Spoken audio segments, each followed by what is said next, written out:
네, 이원재 끝내주는 경제에서 AI를 끝장내주고 계시는 강정수 박사님 모시고 엔비디아 실적 그리고 반도체 AI 어떻게 돼가고 있는 건지 살펴보도록 하겠습니다. 안녕하세요. 안녕하세요. 어서 오세요. 네. 지난밤에 바로 엔비디아 실적 발표됐죠. 그리고 주가가 제가 밤에 새벽에 좀 봤는데 엄청 출렁이더라고. 많이 떨어졌었어요. 뭐 3% 넘게까지 떨어졌다 다시 좀 회복이 돼서 네네. 뭐 애프터 마켓까지 쳐서 한 2.5% 정도 떨어진 것 같아요. 아, 그러니까 사실은 이 발표의 실적은 좋았어요. 객관적으로 보기에는 실적이 좋았는데 눈높이가 너무 높았던 거죠. 뭐 여러분들 벌써 뭐 엔비디아 관련해서 많은 방송들에서 통계가 나오고 있으니까요. 네. 가장 이제 문제가 두 가지가 나타났어요. 하나는 그러니까 예상치보다는 다 높았는데 네. 예상치보다 떨어진 게 있습니다. 예를 들면은 데이터 센터 매출이 412억 달러 정도 될 거라고 봤는데 실제로 411억 달러가 나왔어요. 그러니까 네. 1억 달러 미달을 낸 거죠. 그 얘기가 기사로는 많이 나왔죠. 네, 그래서 데이터 뭐 센터가 뭐 냉각되고 있다 뭐 이런 식의 기사 제목인데 좀 과잉된 거고요. 그 데이터 센터에 대해서 엔비디아 GPU를 판 매출이죠. 네, 매출이죠. 네, 아. 네.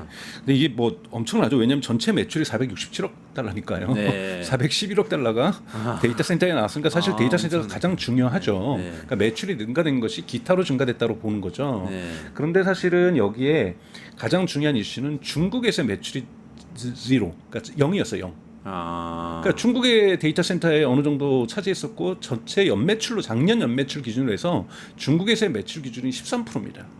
근데 이 13%가 없다 보니 그러니까 많이 성장했어도 중국이 빠지다 보니 데이터 센터의 매출이 줄어들었다라고 사실은 그 이후에 있는 컨퍼런스 콜 즉 네. 이건 실적 발표 다음에 여러분도 아시는 것처럼 이 뭐 CEO라든지 젠스왕이라든지 CFO가 나와서 질의응답에 투자자들의 답변을 하잖아요. 그래서 네. 이것이 줄어든 1억 달러가 예상치보다 줄어든 이것도 성장한 거예요. 네, 네. 115억 달러도 지난 분기 대비도 성장한 건데 적게 성장한 이유는 중국에서의 매출이 제로로 잡혔다. 근데 가이던스도 좋아요. 가이던스라는 건 이제 다음 분기나 다다음 분기에 어떻게 성장할 것인가에서도 대단히 크게 성장할 거라고 지금 보고 있는데 네. 여기에서도 보수적으로 잡은 거예요. 중국 매출 이제는 이번에 0 잡았다. 이번에도 네, 네. 0 잡아도 성장하고 있고 전체 뭐 영업이익률 뭐 72% 계속 넘기고 있고 사실은 하드웨어에서 72% 넘기는 건 대단한 건데요. 문제는 기대치가 너무 크다라는 거죠.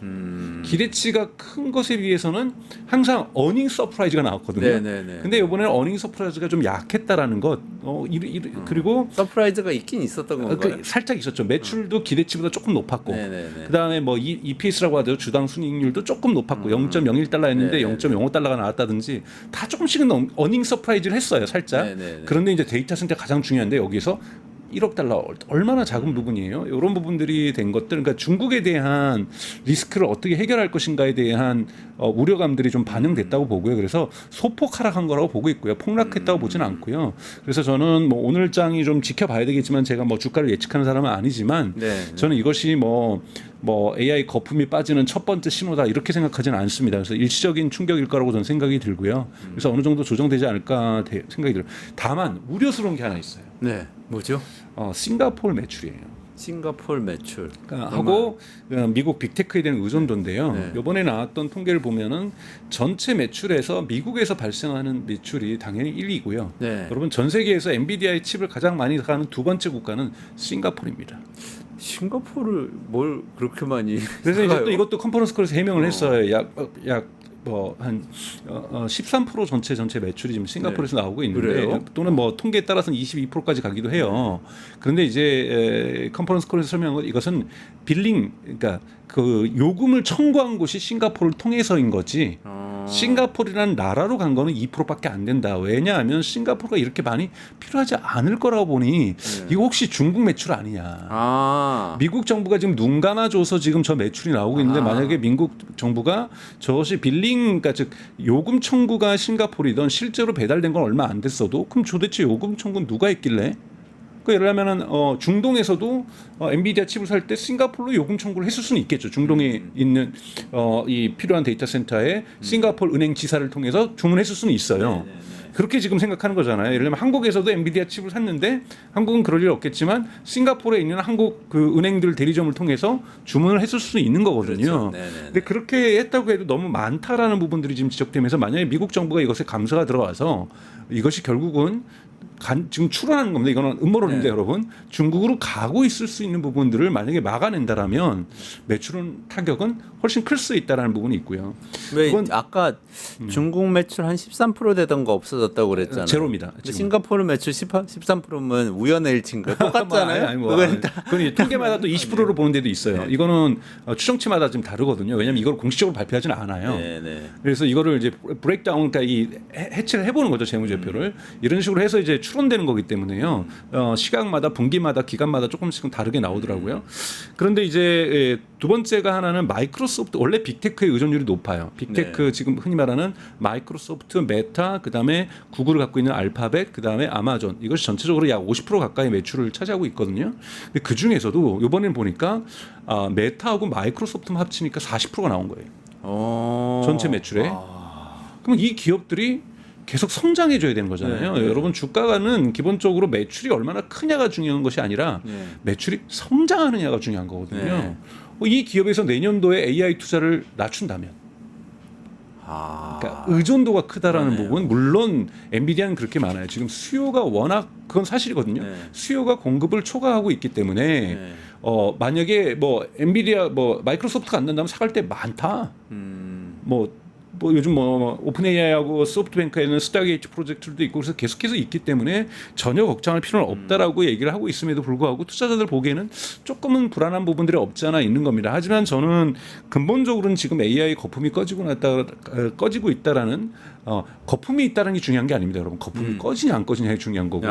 안 꺼질 수도 있다고 그때 말씀하셨죠. 터진다는 징후는 사실은 지금 나오고 있지 않은 상태이기 때문에 지금 계속해서 엔비디아가 성장할 거라는 거에서는 의심하지 않는다고 보는 게 맞습니다. 근데 마이크로소프트는 애저가 있으니까 클라우드 사업 때문에 데이터 센터 짓느라고 많이 샀을 것 같은데 메타는 메타 클라우드 사업 하진 않잖아요. 그렇죠. 어떻게 메타가 그렇게 많이 유일하게 사요? 이기적으로 자기 자신만을 위해서 이 데이터 센터를 사는 거고 짓는 거죠. 하이페리온이라고 하는 하이페리온 어떻게 이제 네. 그거 같은 경우에는 새로 짓는 데이터 센터 여러 이름 중에 하나는 프로메테우스도 있고 한데요. 네. 하이페리온은 뉴욕 맨하탄 크기만 하거든요. 하나의 데이터 센터의 크기가 한국 여의도 7배죠. 이런 대형 데이터 센터를 짓는 거는 크게 세 가지의 메타는 AI에 투자하는 이유가 있습니다. 첫 번째는 AI가 흔히 말하는 개인정보 없이도 광고의 확률들을 높여준다. 광고에 흔히 말하는 클릭률이나 전환율들을 높여줘서 광고주들이 훨씬 더 돈을 많이 지불하게 하는 거죠. 이거는 이제 메타 광고가 훨씬 효과가 높게 만들어줘서 그렇죠. 효과를 높게 만들어주는 그렇게 되면은 광고주들에게 돈을 더 많이 받을 수 있고 이것이 메타가 매출이 증가하는 부분이 되는 거고요. 두 번째는 지금 오픈 AI도 지금 메타를 공격하기 위해서 인스타그램 같은 거 또는 유튜브 같은 걸 만들려고 하잖아요. SNS를 만들려는 계획이 있습니다. 그럼 이걸로부터 방어하기 위해서는 최고의 AI가 필요하다는 거죠. 여기에 각종 예를 들면 메타도 예를 들면 인스타그램에도 AI 검색을 집어넣으려고 해요. 그래서 지도 서비스 구글이나 네이버를 쓰지 않고도 메타 내에서 즉 인스타그램 내에서 지도 서비스도 되고 왜냐하면 핫플레이스 찾는데 찾아가려면 결국은 한국으로 치면 네이버 지도를 켜야 되잖아요. 네네. 안 켜도 되게. 그리고 거기서 예약도 가능하고 음식점 예약도 가능하고 구매도 가능하게 하기 위해서 이 부분을 강화시키기 위해서는 AI가 필요하다라는 거고 그리고 또 이 오픈 AI에게 이제 방어하기 위해서 여러 가지 서비스가 있는데 예를 들면 AI 친구도 서비스도 하려고 해요. 네. 요즘 제타라든지 한국에서도 AI 친구가 되게 붐인데요. 이런 친구 서비스 집으려면 AI가 좋아야 되는 거죠. 세 번째는 또 메타가 이제 공을 들이고 있는 것이 새로운 폼팩터인 선글라스입니다. 그러니까 지금 구글 같은 경우는 젠틀몬스터랑 같이 하려고 하고 있고 메타 같은 경우는 레이방하고 같이 하고 있죠. 그래서 선글라스를 끼면은 이걸로 저희가 보는 것에 대한 설명을 얘가 들려주는 귀에다가 이런 식의 새로운 디바이스를 만들려고 하는데 여기에도 좋은 AI가 필요하겠죠. 네. 그것을 남을 거를 빌려 쓰기 싫어해요. 왜냐하면 메타는 항상 종속되어 왔거든요. iOS 즉 애플의 아이폰이 정책을 바꾸거나 구글의 안드로이드가 정책을 바꾸면 항상 거기에 종속돼서 이걸 해왔기 때문에 플랫폼 종속성을 벗어나고 있는 것이 그래서 메타버스 하려고 했던 거거든요. 그러니까 이런 꿈이 기본적으로 주커베어에게 있기 때문에 서름이 있구나. 네, 서름이 있죠. 거기서 돈 이번에 예를 들면은 이 AI로 지금 뚫어내서 광고 효율성을 높인 거는 정말 잘한 거지만 2022년 12월에 예를 들면 애플이 우리는 이제 더 이상 서드 파티 데이터라고 해서 개인정보 안 줘. 그런 바람에 메타가 꼬꾸라졌었거든요. 광고 효율성도 떨어지고 이거를 AI로 극복한 거거든요. 그러니까 여기에서 상층에서 플랫폼에서 정책을 바꿔버리면 메타의 운명이 왔다 갔다 하는 겁니다. 그러네요. 이걸 독립하기 위해서 큰 AI 회사긴 하지만 네. 뭐 앱일 뿐이니까 하나의 네, 앱. 그렇죠. 네. OS 위에서 작동하는 운영 체계 위에서 작동하는 앱일 뿐이니까 네. 운영 체계가 정책을 바꿔버리면은 이 앱은 그냥 종속될 수밖에 없는 그러네요. 거거든요. 이것을 탈피하고 싶어한다라는 거죠. 이런 부분에서 가장 강력한 AI를 갖고 싶어하다 보니까 엄청난 투자를 하는 거고요. 여러분 그 쇼츠도 마찬가지지만 틱톡도 마찬가지고요. 릴스에서도 요즘 여러분 쇼폰 볼 때요. 이걸 여러분 많이 넘기시잖아요. 여기 AI가 엄청나게 필요하고 GPU가 필요합니다. 그 짧은 시간에 여러분들이 1초 만에 넘기는 것, 어떤 걸 3초를 보고 있고 어떤 걸 5초를 보고 있는 건지를 어떤 요소 때문에 넘겼는지를 GPU가 다 계산하고 있는 거예요. 이 동영상을 보는 거는 또 GPU가 많이 필요하지만 동영상을 넘기는 것, 그래서 우리의 취향을 그것 자체로 분석해내는 것. 여기에는 어마어마한 GPU가 필요합니다. 그거 아무래도 나에 대해서 나보다 더 많이 알게 될 것 같아요. 그렇죠. 그렇게 저의 분석하다 이 손 보면. 느낌으로 그렇죠. 강정수의 취향을 분석하는 거잖아요. 그래서 메타가 대단히 AI 데이터 센터에 많이 투자를 하고 그래서 있고 많이 엔비디아의 주 고객, 두 번째로 큰 고객이에요. 그러네요. 마이크로소프트 다음에 메타. 어쨌든 네. 그 고객들의 의존도가 굉장히 높기 때문에 사실 그들이 어떻게 하느냐에 따라서 엔비디아의 위험이 올 가능성도 가능성이 없잖아 있다. 네. 없지 않아. 하지만 강정수 박사님께서는 여전히 네. 지금까지 계속 하셨던 것처럼 AI 거품이 있긴 있지만 이거는 꺼질 거품은 아닐 수도 있다. 그리고 꺼진다는 징후는 아직 나타나지 않았다. 지금도 나타나지 않았다. 네. 알겠습니다. 만약에 그렇다면 네. 걱정되는 부분이 있어요. 네. 일자리 문제. 네. 최근에 많이 뭐 얘기하는데 또 연구가 하나 나왔다면서요. 그렇죠. 스탠포드 네. 대학교에 네. 새로운 네. 연구가 나왔네요. 네. 스탠포드 대학교에서 이번 주에 연구 결과가 나왔습니다. 뭐 이제 보통 이제 그런 걸 얘기하죠. 이제 석탄 요즘은 일어나지 않지만 옛날에 석탄의 영국에서 특히 채굴하는데 석탄 이것이 막 무너질 것 같으면 카나리가 와서 이 황새 같은 거죠. 와서 얘가 이렇게 딱 입구에 서 있고 서 있으면 이 갱도는 무너진다 이런 얘기들이 있었거든요. 탄광의 카나리아. 그렇죠. 그래서 탄광의 카나리아는 이게 있는데 논문 제목도 그거예요. 그래요? 그래서 자기네들이 카나리아를 발견했다라는 거죠. 아. AI가 분명하게 고용 시장에 부정적인 영향을 주고 있다라는 특히 생성 AI가 대단히 체계적인 연구를 했고요. 2022년부터 2025년 7월까지 연구를 했습니다. 데이터를. 그러니까 되게 긴 기간을 연구를 한 거고. 그렇죠. 그리고 2025년 올해가 8월 지금 8월인데 7월 달까지 연구를 해서 네. 미국 전역에 있는 이 직군들을 갖다가 어떻게 구별했냐면 AI 노출이라는 단어를 썼어요. exposure라는 단어를 써서 네. 이거를 갖다 1단계부터 5단계까지 나눴습니다. 그래서 가장 강력하게 AI 노출 많이 된 직군, 적게 된 직군에 따라서 일자리 비교를 봤더니 AI 노출이 많은 직군이 크게 세 가지예요. 하나가 뭐 여러분 다 아시는 개발자, 소프트웨어 개발자. 소프트웨어 개발자. 네. 소프트웨어 당연할 개발자고 것 두 같고요. 번째가 그 고객 서비스. 그러니까 즉 고객 응대 서비스죠. 흔히 말하는 우리가 전화해서 우리 문제 AS 좀 해달라, 문제 해달라, 뭐 콜센터. 콜센터 이런 부분들이 이제 존재하는 거고 세 번째가 이제 마케팅 쪽에서 일하시는 분들이에요. 이분들은 그래도 중간쯤인데 이 두 부분 같은 경우에는 특히 청년 고용이 평균 마이너스 13%에 만 22세에서 만 25세에 신규 고객 고용이 줄었다라는 거예요. 그러면서 청년층과 시니어 장년층 간의 고용 불평등을 낳고 있다는 거죠. 청년층이 더 고용으로부터 소외되는 불평등이죠. 그러니까 즉 신입 사원이 들어갈 부분이 없는 거예요. 여러분 한번 생각해 보세요. 회의 내용 정리하고 꼭 뭐 개발자 이런 건 아니지만 네. 뭐 문서 요약해서 발표하고 뭐 이런 것들이 보통 신입 사원들이 많이 초반에 하는 일들이잖아요. 네, 네, 네. 그 여러분도 보시면 AI가 더 잘하잖아요. 더 잘하죠. 근데 원래는 처음에는 회의 정리하면서 회사 업무 파악도 하고 분위기도 그렇죠. 알게 되고 그러면서 자료 정리하고 부장님이 시킨 그렇죠. 그 스킬도 생기고 그렇죠. 그러다가 이제 어느 순간이 됐을 때 딱 자기가 맡아서 일할 수 있게 그렇죠. 되는 건데 그 과정에 사람 필요 없다 하고 안 뽑아버리는 상황이 그렇죠. 그래서 주니어를 지금 뽑지 않는 경향이 AI가 노출이 많을수록 분명하게 네거티브하다는 부정적이다라는 그 것들을 경향이 있다. 경향이 있다라는 것을 되게 오래된 실증 자료로 입증을 했다는 부분에서 이번 스탠포드 대학교의 연구소가 발표한 이번 주 월요일에 발표했죠.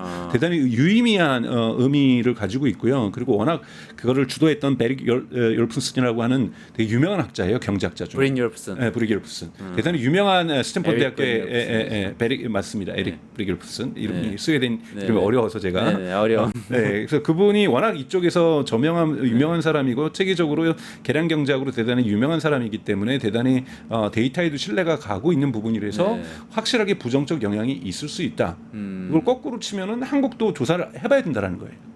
AI의 노출 강도가 어떤지. 근데 왜냐하면 이번에도 AI 강도가 노출이 작은 데가 나타났어요. 이것도 어디죠? 자신들이 이제 규정한 게 아니라 예를 들자면 작업 현장에서 작업 지시하는 사람들, 생산 관리자? 공장에서 생산 공장 관리자. 당연하게 AI가 노출이 안 됐겠죠. 그렇죠. 근데 만약에 이게 관리자는- 언젠가 여기가 자동화가 된다라면 AI에서 자동화 비율이 높아진다라면 휴머노이드 로봇이 들어간다라면 AI 노출이 강화되겠죠. 그러니까 즉 현 시점에서 AI 노출을 이렇게 구별한 거지. 이 직장은 안 사라진다가 아니라 그러네. 지금 여기에 가장 AI가 많이 도입된 곳. 어. 그러니까 사실은 이거를 다르게 크게 확장하면 AI가 많이 도입되면 도입되는 직군일수록 청년 고용은 줄어들 수 있다는 결론이 나온 거죠. 그러네요. 그리고 예를 들면 이번에 가장 AI가 노출이 안 된 데가 어디냐면 청년들의 고용이 심지어는 늘어난 데가 어디냐면 어디예요? 영어로는 헬스 에이드라고 해서 네. 간호사라든지 이 노인 복지 도와주시는 이 간병인들. 간호, 간병, 네, 이런 쪽 사회복지 뭐 네, 이런 데도 이런 건 있겠- 육체 노동이 돌봄. 사실은 많잖아요. 네, 돌봄 네, 서비스들. 네. 여기에는 청년 고용이 늘었어요. 오히려. 여기는 AI가 갈 맨 마지막 자리겠죠. 그렇죠. 네. 그렇기 때문에 AI가 확장되면 직군이 확장될수록 충분히 고용에 부정적인 영향을 줄 수 있고 시니어들은 오히려 AI를 활용해서 훨씬 더 생산성이 증가된 방면에 네. 주니어들은 해야 될 일들이 AI가 대체되고 있다라는 거. 그래서 일부에서는 사실 이 문서에서는 이번 보고서는 얘기 안 하지만 일부에서는 그래서 기업마다 주니어 할당제를 해야 된다. 그러니까 이것이 한국으로 확대되면 청년 불평등이 더 확대될 수가 있는 거잖아요. 고용 근데 부분에서. 청년들이 처음부터 시니어 역할을 하게 만들면 안 되나요? AI를 많이 활용해서 그게 좀 창업회사 어렵죠. 사장도 많이 아무래도 하겠다. 경험이라든지 그러니까 예를 들면 저희 형도 한 30년 된 개발자인데 미국에서 근무를 하고 있는데 너무 좋아해요. AI가 나온 이후에. 왜냐하면 AI가 분명하게 개발을 할 때 소프트웨어를 만들 때 에러가 많습니다. 오류가 많아요. 맞아요. 근데 오류가 어디서 나온지 잘 알아요. 경험을 통해서. 그렇죠. 그렇죠. 네. 30년을 했으니 이거에선 이런 오류가 있었겠구나. 요 오류는 요렇게 고쳐주면 되겠구나. 이 오류는 요렇게 고쳐주면 되겠구나. 이거를 경험적으로 많이 알고 있어요. 그런데 뭐 이 주니어들 같은 경우에는 뭐 주니어들마다도 또 천차만별이겠지만 많은 경우에 있어서는 이게 문제가 있어서 제작을 해줬는데 AI가 코딩을 다 짜줬는데 분명히 돌려봤더니 문제가 있어요. 어디에서 문제가 났는가를 찾는 것이 되게 오래 걸립니다. 그러니까 이런 문제들이 있다 보니 시니어들이 그럼 내가 그냥 AI 도움 받아서 주니어 할 것까지 내가 다 할게. 이런 문화로 지금 가고 있는 거고 심지어는 마이크로소프트 같은 경우는 2030년 목표가 뭐냐면 모든 마이크로소프트의 여러분 워드라든지 오피스에 필요한 모든 개발의 95%를 AI를 시키겠다는 거예요. 그러니까 빅테크 같은 경우에는 확실하게 영향이 있어요. 그래서 지금 뭐 5천 명 해고하고 이러는 것들이 지금 발생하고 있는 거잖아요. 그래서 네네네. 사실은 빅테크 기업에서 주니어들이 입성할 수 있는 문은 좁혀지고 있고 이것이 미국에 있는 컴퓨터 공학과 학부 졸업생들이 일자리를 못 찾고 있는. AI 전문가는 일자리를 찾아요. AI 전문가가 아닌 일반 소프트웨어 개발자들 같은 경우에는 일자리 찾기가 되게 어려워지는 현상이 날 수 있는데 그러니까 단순하게 명령어 외워가지고 코드 짜는 이런 주니어들이 하던 네. 신입 코더들이 하던 그 일은 AI가 대신다. 그렇죠. 이거잖아요. 그런데 이제 이번에도 이제 여기에서도 다양한 여러분들이 연구할 때는 항상 이 변수들이 많잖아요. 변수를 제거하는 게 되게 중요하잖아요. 거시경제적인 변수들 제거해야 되고. 근데 이번에도 제거했다고 하는데 솔직히 말해서 미국의 빅테크들이 과잉 소프트웨어 고용을 하긴 했었어요. 언제냐면 코로나 끝나고 나서 코로나 기간에 인터넷 이용률이 폭발적으로 늘었잖아요. 네네네. 그렇죠. 이것을 서비스를 지탱하기 위해서 엄청나게 고용을 했거든요. 그러다 보니 미국 그다음에 같은 게 몇 년 동안 고용 안 할 수도 있는. 그렇죠. 고용을 안 하거나 줄이는 거는 이런 것들은 메타에서도 지금 하고 있었던 거고 AI와 무관하게 그렇기 때문에 이 비율이 또 몇 퍼센트인지 를 정확하게 알 수는 없습니다만 이러한 경향성이 있는 거는 정말 우리가 합리적인 추론에 의해서도 부정하기는 어렵다. 그렇기 때문에 AI에 의해서 일자리 공포를 전면화하기보다는 AI 노출이 강도가 심한 직군들에 있어서 주니어들이 청년들이 22세에서 25 미국에서는 많이 22세에서 25세로 했지만 이 청년들이 일을 시작할 수 있는 기회를 사회적으로 어떻게 보장할 것인가에 대한 논의는 저는 필요하다라고 저는 생각이 듭니다. 저는 사실 요즘 최근에 우리 방송 작가님들하고 무슨 얘기를 했냐면요. 이렇게 대본을 쓰시잖아요. 네. 그러면 이 대본에 질문이 이렇게 나오는데 네. 이 질문은 사실은 AI가 잘 써요. 그러니까 주제만 잘 잡고 이 연사를 딱 분석만 할 수 있으면은 연사가 자료가 많이 다니시는 분들 강정수 박사님은 딴 데서 방송하신 것도 많고 네. 쓴 글도 많으시잖아요. 그러면 딱 놓고 AI한테 질문 달라고 그러면 질문지 잘 뽑아주거든요. 근데 작가의 일이라는 게 그게 핵심이 아니고 네. 누구를 모시냐 패널을 그리고 그분을 어떻게 연락을 드려가지고 이 방송에 나오게 섭외를 해내냐 네. 이게 제일 중요한 건데 그건 AI는 못하지 않냐 이런 얘기 나눴어요. 저는 작가들의 많은 초기 일자리는 줄어들 거라고. 왜냐하면 작가들 분 중에서도 작가분들도 혼자서 일하시는 분들도 있지만 팀을 이루고 일하시는 분들도 있잖아요.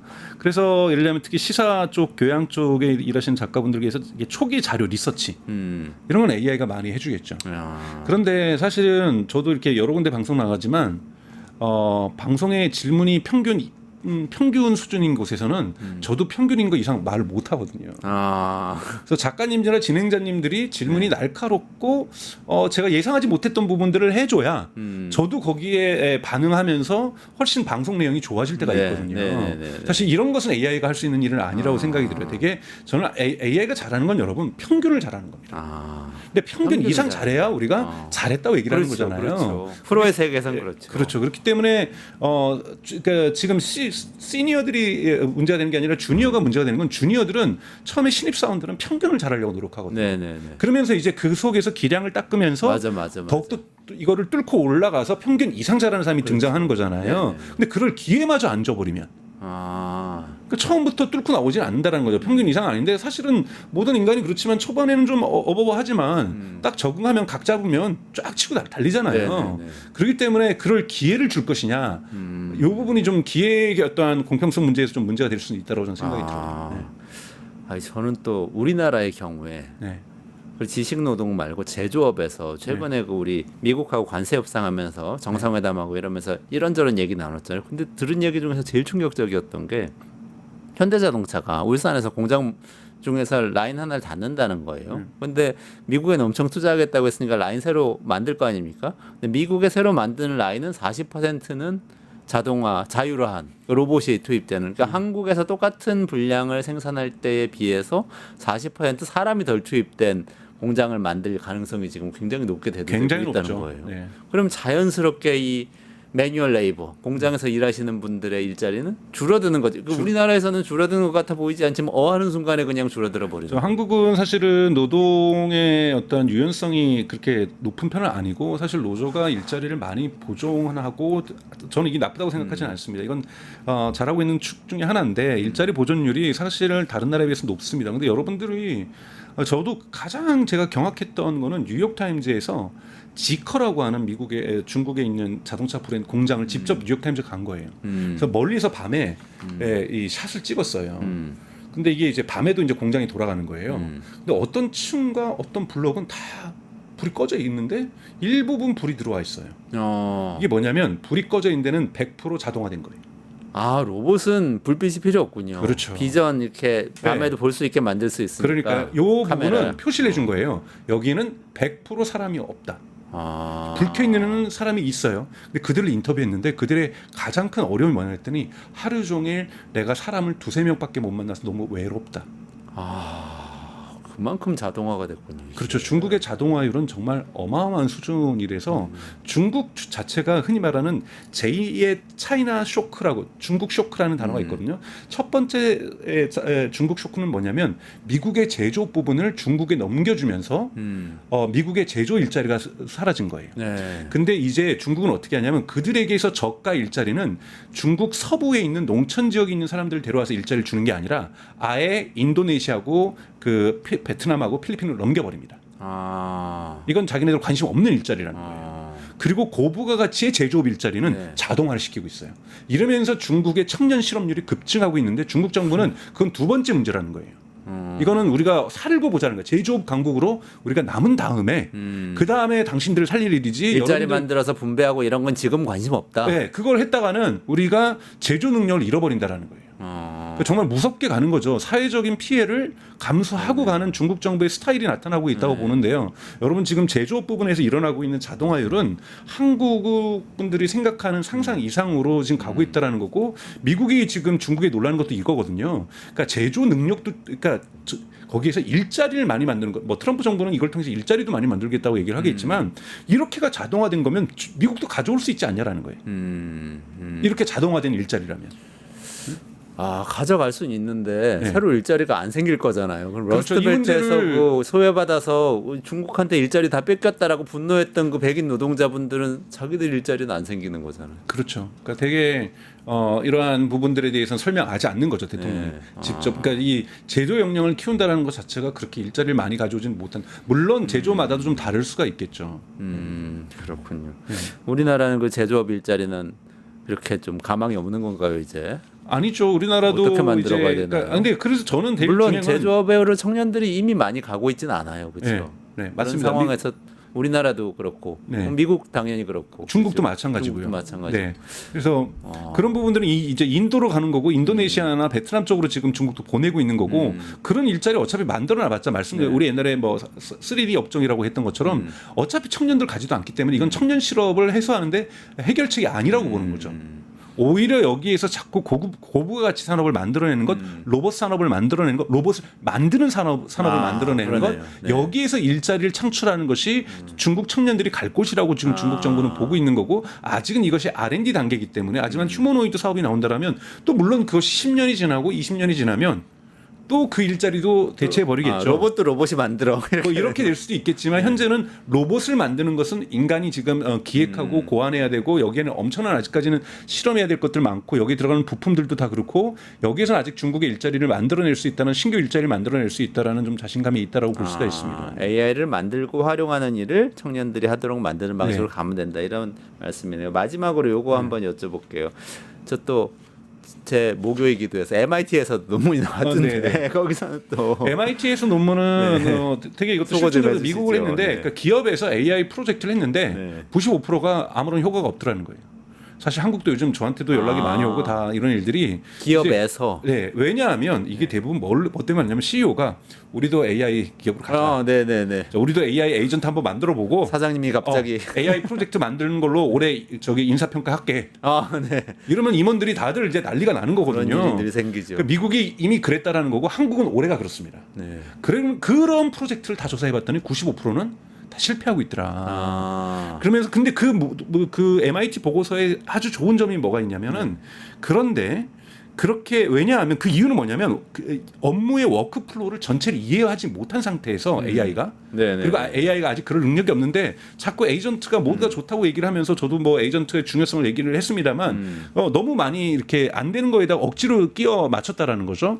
그런데 개인은 AI에게 도움을 많이 받고 있다라고 그 논문은 얘기를 하고 있어요. 그러니까 차라리 이런 수직적으로 특수 일을 잘하는 AI를 네네네. 기업은 만들었는데 네. 수평적으로 이것저것 다 잘하는 챗GPT라든지 제미나이라든지 클로드를 통해서 개인들은 생산성이 올라갔다라고 다들 답변하고 있다라는 거예요.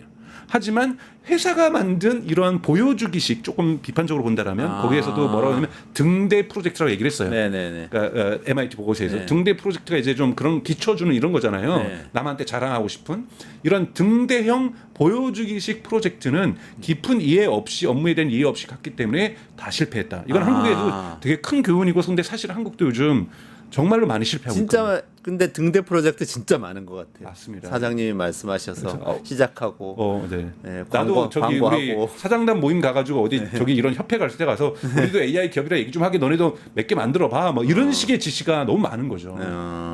그러면 뭐라고 해야 되나요? 개인들이 하는 건 손전등 프로젝트라고 해야 되나? 그런 것들은 성공할 가능성이 그렇죠. 높다. 개인들은 훨씬 더 이걸 쓰게 되면서 업무에서 생산성이 높아진다는 걸 체감한다라고 MIT 보고서는 쓰고 있어요. 그럼 그게 일자리하고도 혹시 연결이 되나요? 아까 이제 업무의 스탠포드- 효율성이 늘어나는 것이지 일자리가 대체되는 것 쪽으로는 MIT는 연구를 하지 않았거든요. 그쪽으로는 얘기하지 않고. 그러니까 생산성 향상이 도움이 되느냐 안 되느냐에서 기업이 직원들을 위해서 만들어준 전체 프로젝트성 이러한 AI 프로젝트는 95%가 실패하지만 개인은 그래도 AI 시대는 반드시 필요하고 AI 네. 툴을 사라지게 하면 안 된다. 이렇게 나온다라는 거죠. 그럼 오늘의 이야기를 결론적으로 정리를 해보자면 AI 버블은 어쨌든 뭐 있을 수는 주가 차원에서 있을 수는 있는데 네. 이게 현실 어떤 실제 세계에서 버블이 꺼지고 이런 일들은 벌어지지 않고 오히려 현실화가 돼갈 거다 지금 강 박사님 그렇죠. 그렇게 노동시장에서 보시는 분명한 거잖아요. 변화들이 MIT 보고서, 스탠포드 보고서가 분명히 증명하고 있다라는 그렇죠. 거죠. 스탠포드 보고서에서는 일자리 없애고 있다 이렇게 얘기했고 MIT 보고서에서는 사람들이 AI를 활용해서 생산성을 높이고 있다 스스로 개인적으로. 높이고 있다. 네네. 어쨌든 버블은 꺼지지 않는다. 네. 그래서 네. 알겠습니다. 잘 활용하는 사람이 돼야 되겠네요. 결국에는 그렇죠. 잘 활용하는 네. 사람이 되어서 일자리가 없어지더라도 절망하지 말고 네. 또 새로 생긴 일자리. 그런데 사회적인 논의도 필요하긴 합니다. 근데 너무 공포 분위기에서 저는 논의를 해서는 안 된다고 보고요. 네네네. 인류가 멸망할 거야, 일자리는 다 없어질 거야 이렇게 얘기하면 안 되고 단계별로 AI에 대한 노출이 확대되는 거기 때문에 단계별로 업종별로 직군별로 정책을 정하는 것이 되게 중요하다고 보고 있습니다. 네, 이번 정부에서도 AI 기본 사회 뭐 이런 얘기를 하면서 모든 사람들이 AI를 활용할 수 있어야 된다. 뭐 네네. 이런 조금 평등 메시지를 담은 얘기를 정책 방향으로 제시하고 있는데 그런 것들이 좀 잘 녹아나서 청년들이 일자리에도 도움이 되면 좋겠습니다. 네. 네, 여기까지 진행하겠습니다. 강정수 박사님하고 AI 시대 진행했고요. 이원재 끝내주는 경제 매일 오후 5시 50분에 라이브로 진행합니다. 저는 강 박사님하고 여기서 인사드리고 내일 5시 50분에 다시 찾아뵙겠습니다. 고맙습니다. 고맙습니다. 유튜브 구독하고 실시간 채팅과 댓글을 남기시면 매일매일 7천 TTCO를 드립니다. 참여 방법은 통통물 어플을 다운로드하고 회원가입과 로그인을 해주세요. 마이페이지에서 나의 회원 고유 번호를 복사해주세요. 유튜브 구독 후 실시간 채팅이나 댓글창에 고유 번호를 한 번만 입력하면 준비 끝! 지금 유튜브 채팅과 댓글 쓰기 참여하고 실천 TTCO 받아가세요.